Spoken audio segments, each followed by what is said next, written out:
할렐루야. 에스라와 함께하는 회복의 시간 10번째입니다. 여러분 모두를 주님의 이름으로 사랑하고 축복합니다. 성경 말씀 함께 보겠습니다. 에스라 9장 13절 우리의 악한 행실과 큰 죄로 말미암아 이 모든 일을 당하였사오나 우리 하나님이 우리 죄악보다 형벌을 가볍게 하시고 이만큼 백성을 남겨주셨사오니 우리가 어찌 다시 주의 계명을 거역하고 이 가증한 백성들과 통혼하오리이까. 그리하면 주께서 어찌 우리를 멸하시고 남아 피할 자가 없도록 진노하시지 아니하시리이까. 아멘. 오늘은 죄와 회개에 대해서 하나님의 말씀 같이 나누도록 하겠습니다. 우리는 주의 도움이 필요합니다. 정말 한 사람을 생각해 보아도, 아니 나를 생각해 보아도 주의 도움이 정말 간절히 필요합니다. 내 힘으로 어떻게 할 수가 없어요. 주님께서 우리를 도와주셔야만 고난의 한가운데도 건너갈 수가 있습니다. 이겨낼 수가 있습니다. 그리 아니하실지라도 주님 때문에 우리가 승리할 수가 있습니다. 우리는 예수님을 붙잡으면 승리한 것입니다. 병의 치료, 부자가 되고 우리의 기도에 응답되고 하는 것이 승리가 아니라 주님과 함께 하는 것이 형통한 것입니다. 그래서 주님 나와 함께하여 주시고 내가 주의 길을 병들든지 힘들든지 어떤 환경에서도 주님의 길을 쫓아갈 수 있도록 주님 나를 형통케 하여 주시옵소서. 주님의 도움이 필요합니다. 그런 삶이 우리에게 필요합니다. 그러나 우리가 이렇게 하기 위해서 그냥 되어지지 않는다고 했습니다.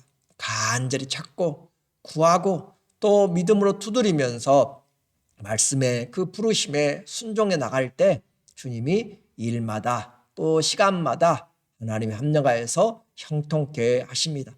믿고 주어진 것에 대해서는 감사함으로 나가면 됩니다. 내 생각과 방법대로 되지 않고 시간이 맞지 않아도 주님 기도하고 주님 연단시키면 그대로 믿음으로 한 걸음씩 가면 됩니다. 그것이 능력입니다.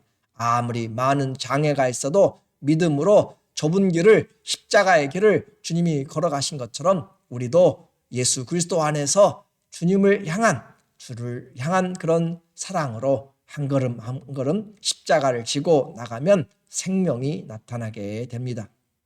에스라의 기도는 영을 깨우고 사명을 새롭게 합니다.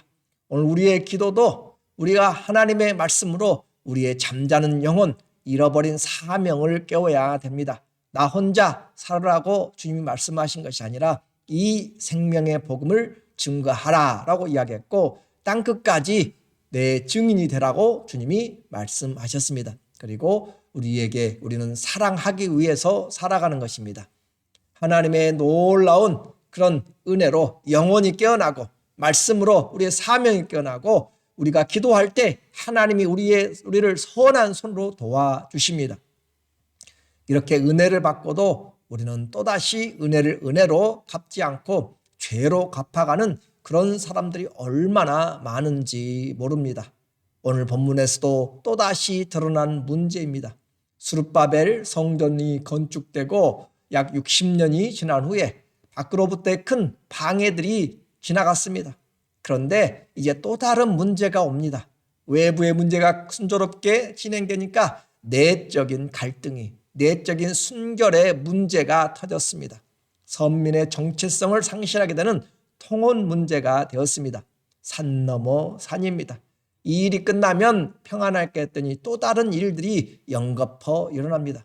이것이 인생이기에 모세는 일찍이 인생은 70이요 강건하면 80인데 그 인생의 삶은 수고와 슬픔이다라고 했습니다. 그래서 주님 안에 있을 때 주님이 우리의 삶을 우리의 손으로 행하는 범사를 형통케 하여 주시옵소서라고 그렇게 기도합니다.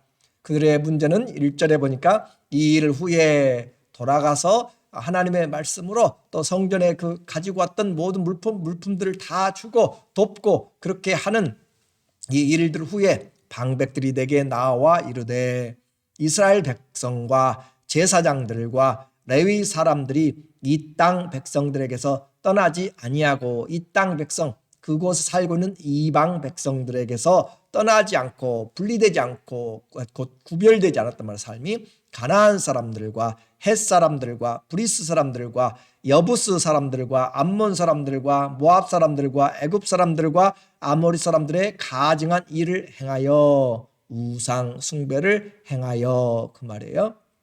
이렇게 그들의 딸들을 취하여서 결혼하고 또 그들의 우상 숭배를 쫓아가서 하고 이 문제의 심각성이 어디 있냐면 백성들은 물론이거니와 지도자들이 하고 있다는 거죠. 앞장서 있다. 2절에 그들의 딸을 맞이하여 아내와 며느리로 삼아 거룩한 자손이 그 지방 사람들과 서로 섞이게 하였는데 방백들과 고관들이 이 죄에 더욱 으뜸이 되었다 하는지라. 리더들이 죄에 으뜸이 되었다. 앞장섰다. 본보기를 부정부패를 저질렀다라고 하는 것이에요. 우상 숭배를 지금 목회자들부터 하고 있다라고 하는 이 사실, 직분자부터 하고 있다라고 한다면 얼마나 사태가 심각한가라고 하는 것입니다. 이스라엘 백성만이 아니라 지금 리더들까지 이 시대에 이렇게 다른 민족과 결혼하는 것 국제결혼이라고 생각하면 안 돼요. 단순히 국제결혼 생각하면 심각한 문제가 됩니다. 이것은 이 시대에 비한다면 동성결혼에 비하면 아무것도 아닌 것 같잖아요. 그런데 그 당시에 이것은 신앙의 순결이 그렇게 요구되는 것입니다. 왜냐하면 하나님은 지금 이방 사람들이기 때문에 무시하거나 그렇게 하는 것이 아니라 그들이 가지고 올 우상 숭배와 타락을 지금 걱정하는 것입니다. 그들 안에 뿌리박고 있는 우상 숭배와 그 하나님 없이 살아가는 그런 타락이 바로 걱정이 된다라고 하는 것이에요. 이 문제 때문에 이스라엘이 망하였고 유다가 망하였잖아요. 우상 숭배로 망하였습니다. 그 결과를 지금 알고 있으면서 포로되고 유배되었던 것을 알고 있으면서 다시 돌아와서 그 일을 행한다라고 하는 것 엄청난 충격이죠.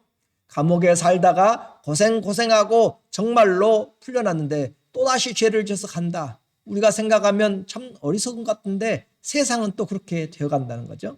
성경의 기록은 우리로 하여금 교훈과 경계를 통해서 책망을 받고 안위하고 소망을 가지고 하나님 앞에 살아가도록 그렇게 우리에게 말씀을 보내서 선지자들을 보내서 또 하나님의 종들을 보내서 이렇게 하였는데 여전히 우리는 그 말씀에서 벗어나지 못하고 있습니다. 시대와 장소를 통하여 하나님은 계속적으로 우리에게 무엇이 중요한가를 말씀하고 있습니다. 성령 안에서 진리로 하나님을 경외하고 그분의 말씀을 순종하는 것이 인생의 본분이다라고 이야기를 해도 하나님이 아닌 피조물들에게 경배하며 하나님이 아닌 자기의 뜻을 쫓아가는 그런 사람들에게 주님은 오늘도 또 동일하게 말씀을 통하여서 보내시면서 이 말씀이 영이요 생명이라고 이야기하시고 영을 깨우는 것, 내 말이 불같지 아니하냐라고 말씀하십니다. 이 말씀으로 오늘도 우리의 그 잠들었던 세상과 타협하고 살았던 그리고 하나님의 뜻이 무엇인지 까마득하게 잊어버렸던 우리의 쌓여진 죄악들이 주님 앞에서 다시 새롭게 불타고 새롭게 씻겨지고 되어지기를 간절히 원합니다. 이런 죄 가운데에서 에스라는 회개합니다. 죄와 그 위험성을 알기 때문에 그냥 둘 수가 없었고 또 어떻게 해야 죄를 해결할 수 있는지 죄 해결은 다른 방법이 없습니다. 회개하는 것입니다. 회개하되 우리에게 그 회개에 합당한 열매를 가지고 나타나야 되는 것이에요. 하나님 앞에 회개하는데 에스라는 잘못이 없습니다. 그럼에도 불구하고 이 백성의 죄가 내 죄인 것을 생각하면서 그의 회개하는 모습을 보면 3절에 내가 이 일을 듣고 속옷과 겉옷을 찢고 이 속옷과 겉옷을 찢었다는 것은 극심한 회개를 슬픔을 이야기를 하고 있습니다. 머리털과 수염을 뜯으며 이 머리털과 수염을 뽑아낸다는 거잖아요. 얼마나 통증이 있고 아픔이 있고 애통해요. 또 이와 같은 하면서 기가 막혀 앉았으니, 말 그대로 기가 막혔습니다. 몸에 흐르는 기가 다 막혀버릴 정도로 정말 답답한 가운데 그는 하나님 앞에 회개하면서 기도하는 것이에요. 이렇게 할 때 이에 이스라엘의 하나님의 말씀으로 말미암아 떠는 자가 사로잡혔던 이 사람들의 죄 때문에 다 내게로 모여오더라. 이와 같이 리더의 회개하는 모습을 보면서 그와 마음이 감동된 자들, 하나님의 말씀이 부딪힌 사람들, 하나님 이때가 기도할 때라고, 지금이 바로 우리가 기도할 때라고 이렇게 외치는 그 성령의 음성을 듣고 나온 사람들입니다. 하나님의 말씀으로 말미암아 또 두려워 떠는 사람들. 오늘 우리는 하나님의 말씀을 너무 무시하는 경향이 있어요. 하나님의 말씀을 나와 상관이 없이 생각해요. 그러나 하나님의 말씀은 1.1핵도 틀리지 않고 떨어지지 않고 반드시 이루십니다. 그러므로 오늘도 우리에게 말씀이 들려지면 작은 일에서부터 순종하는 것, 주의 말씀을 두려워하며 경외할 줄 아는 것. 그래서 그들이 와서 이스라엘의 죄 때문에 다 내게로 모여와서 함께 통회하면서 이 기도에 동참하는 것이죠. 내가 저녁 제사 들 때까지 기가 막혀 앉았더니, 그렇게 함께 합심하여서 중보 기도하는 것입니다. 중보 기도가 확산되고 있습니다. 우리의 교회에도 모이면 기도해야 되는 것이에요. 와서 하나님 앞에 봉사하되 기도하는 공동체가 되어야 되는 것이고, 사랑하는 공동체가 되어야 되는데, 바로 주의 말씀을 두려워해서, 주의 말씀을 사랑하여서 그렇게 하는 것이에요. 불의에 진노하는, 대적하는 그런 지도자의 그런 모습을 보면서 하나님의 말씀을 사랑하는 자들이 모여서 함께 일어났습니다. 그리고 기도로 통회합니다. 우리는 죄와 싸우되 그냥 죄는 물러가라 하면 물러가지 않아요. 습관화가 되어버리고 자꾸 우리를 유혹합니다. 보암직도 하고 먹음직도 하고 탐스럽게 할 만큼 그렇게 우리를 유혹하는 것이에요. 그런데 우리에게 말합니다. 우리는 죄와 싸우되 피 흘리기까지 싸우라. 히브리서 12장 4절에 너희가 죄와 싸우되 아직 피 흘리기까지는 대항하지 아니하고, 피를 흘려가면서까지, 곧 그만큼 우리에게 이 죄를 끊어내기가 어렵다라고 하는 것인데, 그럴지라도 피를 흘리기까지 내가 그렇게 목숨 걸고 끊어야 될 것이 죄라라고 하는 것이죠. 죄는 우리를 달콤하게 하지만 결국은 잡아먹는 것이고 죽어가게 만든 것이고 영적인 병으로 잡아가는 것입니다. 죄를 사단은 죄를 지어서 우리를 지옥으로 끌고 가는 것이에요. 욕심 잉태한 즉 죄를 낳고, 죄가 장성한 즉 사명을 낳아서 우리를 지옥으로 끌고 가는 게 아니라, 그것이 좋은 일들로 우리를 유혹하든지 또 우리를 이끌어가든지 간에 하나님의 말씀에서 떠나게 하는 것들, 그것들은 다 하나님의 일들이 아닙니다. 우리 이제 겨우 포로에서 돌아와 조금 숨을 쉬고 소성케 되게 주님이 은혜를 주셨는데, 다시 돌아와서 죄에 대하여서 이렇게 커다란 문제가 일어나서 공동체가 죄로 말미암아 쑥대밭이 되었어요. 고린도 교회도 그렇게 되었잖아요. 요즘 이 시대에도 교회마다 얼마나 많은 아픔과 또 이런 죄로 말미암아 갈등들이 많은지 모릅니다. 교회는 놔두고 우리 성전된 한 사람 한 사람이 얼마나 아침과 저녁까지 이 죄와 하나님과 사이에서 갈등하는 것이에요. 죄가 지배해버리면 하나님에 대해서 신경도 쓰지 않습니다. 주의 일에 대해서 관심도 없습니다. 내 생활이 그냥 되어진 대로 가는 것이에요. 이성을 잃어버린 것이에요. 마약에 중독되면 정상적인 사고를 할 수 없는 것처럼, 죄에 중독돼 버리면 하나님의 말씀이 정상적으로 들려오지 않습니다. 하나님 앞에 오늘 말씀을 들을 수 있는 것 얼마나 감사한지 모릅니다. 우리는 개가 토한 것을 다시 먹고 돼지가 뒹굴던 자리로 되돌아가고 그렇게 하는 것을 보면서 하나님의 은혜를 헛되이 받으면 안 됩니다. 오늘 우리가 지금 말씀을 듣고 하나님 앞에 기도할 수 있는 이 시간이 얼마나 감사요. 이 시대 얼마나 지금도 많은 사람들이 죽어가고 얼마나 많은 사람들이 힘들어지고 하는 믿음을 버리는 이런 가운데 오늘 우리에게 이 말씀을 베푸시는 것은 끝까지 이 시대의 사명을 감당하라는 것이에요. 가족에서 혼자 믿고 있습니까? 가족이 주 앞에 돌아오길 위해 함께 해야 되는 것이고, 가족이 믿고 있어도 다시 주님 앞에 불일 듯 일어나게 하는 가정의 부흥이 있어야 되고, 저 사람 안 믿어, 그렇게 포기해서는 안 되는 것이에요. 하나님 앞에 기도하고 그 사람들이 오지 않을 때 레위인들을 보내러 다시 지혜로운 자들과 방백들을 다시 보내는 것처럼 하나님의 말씀을 또 보내고 또 전하고 또 사랑하고, 그렇게 하면서 주님에게 돌아올 수 있는 그런 하나님의 복음의 전달자들이 바로 우리가 되도록 주님 우리에게 기회를 주시옵소서. 주님 그들의 마음을 주님께서 열어주시옵소서라고 기도하며 나가야 됩니다. 9절에 우리가 비록 노예되었사오나 우리 하나님이 우리를 그 종살이하는 중에 버려두지 아니하시고 바사 왕들 앞에서 우리가 불쌍히 여김을 입고 소생하여 우리 하나님의 성전을 세우게 하시며 그 무너진 것을 수리하게 하시며 유다와 예루살렘에서 우리에게 울타리를 주셨나이다. 은혜를 아는 것이에요. 그냥 돌아온 것이 아니라 하나님이 왕들의 마음을 움직이신 것입니다. 하나님이 지금 우리를 지켜주고 계신 것이에요. 하나님이 우리의 자녀들을 지켜주시고, 지금 내가 힘들어도 하나님의 말씀이 지금 우리에게 들려지고 있는 것이 은혜인 것이고, 그 말씀이 들려질 때 소망이 있는 것입니다. 기도가 되는 것이에요. 하나님의 관심이 있는 것입니다. 물 가운데 있어도 불 가운데 있어도 불꽃이 물이 우리를 사르지 못하고 해치지 못하도록 우리 주님이 지켜주실 것을 우리는 믿는 것이에요. 이것이 내가 믿음으로 말하고 있는 것입니다. 하나님의 말씀은 우리의 믿음 안에서 역사를 하게 되는 것이에요. 우리는 지도자들을 보았습니다. 우리 하나님이여 이렇게 하신 후에도 우리가 주의 계명을 잊어버렸사오니 이제 무슨 말씀을 하오리까 할 말이 없습니다. 그렇게 하나님의 은혜를 베풀어 주시고 회복시켜 주셨는데, 긴 시간이잖아요.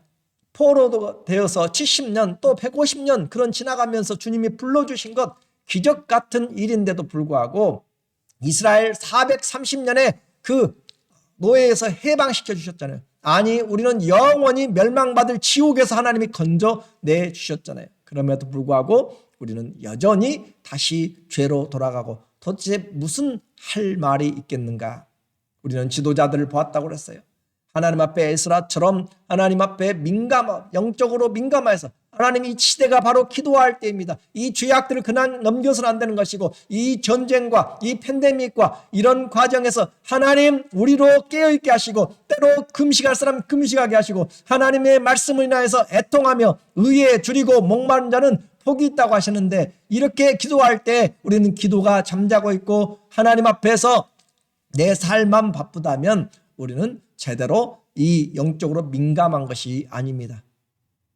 또 육적으로 이 지도자들은 무지하였습니다. 감각이 없었어요. 감각이 없으니까 가서 앞장서서 죄를 짓고 있는 것이에요. 또 어떤 사람들 하나님 앞에 나와서 함께 동참합니다. 내가 어느 무리에 설 것인가? 내 믿음은 주님이 인도하시는 길로 따라갈 것인가? 아니면 내가 원하는 편안한 길로 갈 것인가? 에스라는 기도하면서 중심의 회개를 하였습니다. 수염을 뚝 뽑으면서, 머리카락을 뽑으면서, 옷을 찢어가면서 그가 할 수 있는 모든 그런 절박함이에요. 중심에서 나오는 슬픔입니다. 진정한 회개를 지금 우리에게 말씀하고 있는 것이에요. 정말로 하나님 앞에서 겸손하고 하나님의 은혜에 부끄러워서 어떻게 해야 될지를 모르는 그런 영적인 압이 된 입장인 것이에요. 자식의 죄를 대신 하나님께 가지고 나오는, 누가 지도자예요? 하나님 앞에서 이 민족의 죄를 가지고 함께 나오는 사람들, 자녀들의 죄를, 교인들의 죄를 가지고 함께 나오는 사람들, 주님, 그것이 바로 영적인 지도자입니다. 직분이 지도자가 아니에요. 하나님 앞에서 필요를 보고 하나님 앞에 나오는 사람, 이 민족의 죄를 가지고 하나님 앞에 애통하면서 기도하는 사람이 최고의 영적인 리더입니다. 하나님 앞에서 은혜를 헛되이 받지 말라라고 지금 에스라는 이야기하고 있어요. 우리의 큰 죄악에도 하나님은 얼마나 긍휼을 베풀어 주셔서 소망을 주시고 또 성전까지 짓도록 열왕들을 흔들어서 보배들을 보내시면서 노예들을 보내시고 그렇게 하셨는가? 또 13절에 우리의 악한 행실과 큰 죄로 말미암아 이 모든 일을 당하였사오나 우리 하나님이 우리 죄악보다 형벌을 가볍게 하시고 이만큼 백성을 남겨주셨사오니, 하나님 왜 심판했어라고 따지는 것이 아니에요. 하나님 앞에 우리가 다 진멸될 만큼, 우리도 다 진멸될 만큼 악한 사람인데, 지금 우리가 호흡하고 있는 것은 하나님에게 이 기회를 얻어서 중보하라고 하시는 것입니다. 실로암에서 망대가 부너서 18명이 죽어가요. 그 사람들만 죄 있다고 생각하지 말라. 그 사람들이 너희보다 더 죄를 지었다고 생각하지 말라라고 하는 것이잖아요. 우리가 의로워서 지금 전쟁터가 아닌 것이 아니고, 우리가 뭘 잘해가지고 고난에 없고, 또 아니면은 팬데믹이 코로나에 안 걸리고, 아니면은 경제적인 부도가 안 나고 홈리스가 안 되고, 표현들이 좀 제가 다를 잘못할 수도 있는데, 그런 부분에서 제가 여러분 이해하기 쉽게 하는 것이에요. 세상적인 관심을 지금 말하는 것이 아닙니다. 내가 하나님 앞에서 다른 사람보다 좀 안전하다라고 생각할지 몰라도 그것이 우리의 공로가 아니다라고 하는 것이고, 이와 같은 상황에서 하나님의 은혜를 잊지 말라라고 하는 주님의 그런 말씀인 것이죠. 그래서 14절에 우리가 어찌 다시 주의 계명을 거역하고 이 가증한 백성들과 통혼하리이까. 그리하면 주께서 어찌 우리를 멸하시고 남아 피할 자가 없도록 진노하시지 아니하시리까. 우리가 이 명령을 거역하고 어떻게 다시 결혼하고 우리는 결단을 해야 된다라고 하는 것이에요. 우리는 이스라엘보다 더 큰 은혜를 받았습니다. 하나님이 우리 죄를 위해서 십자가에서 죽으심으로 우리에게 그 사랑을 우리는 받고도 여전히 돈을 사랑하고 쾌락을 사랑하고 온갖 경건의 능력은 부인하면서 세상으로 가득 채워진 삶을 살아가고 있는 것입니다.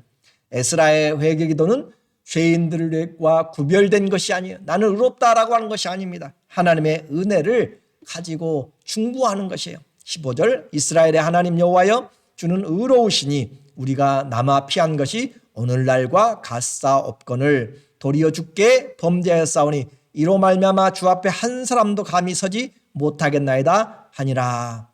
우리가 한 사람도 서지 못할 정도로 다 죄인입니다. 나만 잘한다고 되는 것이 아니라 공동체가 함께 믿음의 삶을 살아야 합니다. 서로 짐을 지고 서로 격려하고 함께 믿음과 소망과 사랑을 이루어가는 것이 사는 길입니다. 그래서 이 세상의 죄, 오늘 이 시대에도 정말 많은 어려움이 있는데 우리는 영적인 청지기의 사명을 감당하면서 주님 내 죄입니다. 주님 내 죄입니다. 그러나 주님께 기도합니다. 왜냐하면 주님이 우리의 살려줄 수 있는 길이기 때문에 우리는 주님 앞에 회개하며 나옵니다. 그렇게 나가야 돼요. 우리의 허물과 우리의 죄를 사하여 주시고 주의 진노를 멈추시고 불쌍히 여겨 긍휼과 회복을 구하는 자들에게 은혜를 베풀어 주시옵소서. 그렇게 회개로 하나님 앞에 비록 죄 가운데 있을지라도 마음을 다해서 회개하면 주님은 우리의 기도를 들으시다 모든 불의에서 깨끗하게 하시고 우리를 새롭게 하실 줄을 믿습니다. 함께 이 시대에 기도해야 될 영적인 책임이 있습니다. 이 말씀이 우리 모두에게 하나님의 거룩한 부르심으로 함께 임하여서 영적인 부흥과 또 회개와 하나님의 회복을 위한 시간들이 되기를 예수님의 이름으로 축원합니다. 아멘. 기도하겠습니다. 하나님 아버지, 오늘 우리에게 죄의 문제가 얼마나 심각한지를 다시 보게 됩니다. 은혜를 은혜로 알지 못했던 우리를 용서하여 주시고 주님 앞에 최선을 다하여서 주의 사랑과 은혜를 내 죄인 것을 보면서 은혜를 헛되이 받지 않고 다시 기도하는 하나님 앞에 깨어있는 자, 영에 민감한 사람들, 죄에 민감하되 피 흘리기까지 싸우는 그런 하나님의 은혜와 결단들을 허락하여 주시옵소서. 우리의 가정을 살려주시고 교회를 살려주시고 우리 민족과 이 땅을 주님 긍휼히 여겨 주시옵소서. 예수님의 이름으로 기도드립니다. 아멘. 우리에게 남아있는 시간들 하나님을 향한 그런 기도할 시간입니다. 은혜를 구할 시간입니다. 지금이 회복의 시간입니다. 함께 최선으로 주님 앞에 나가는 동역자들, 말씀을 두려워하는 우리 모두 되시기를 예수님의 이름으로 축원하고 축복합니다. 감사합니다.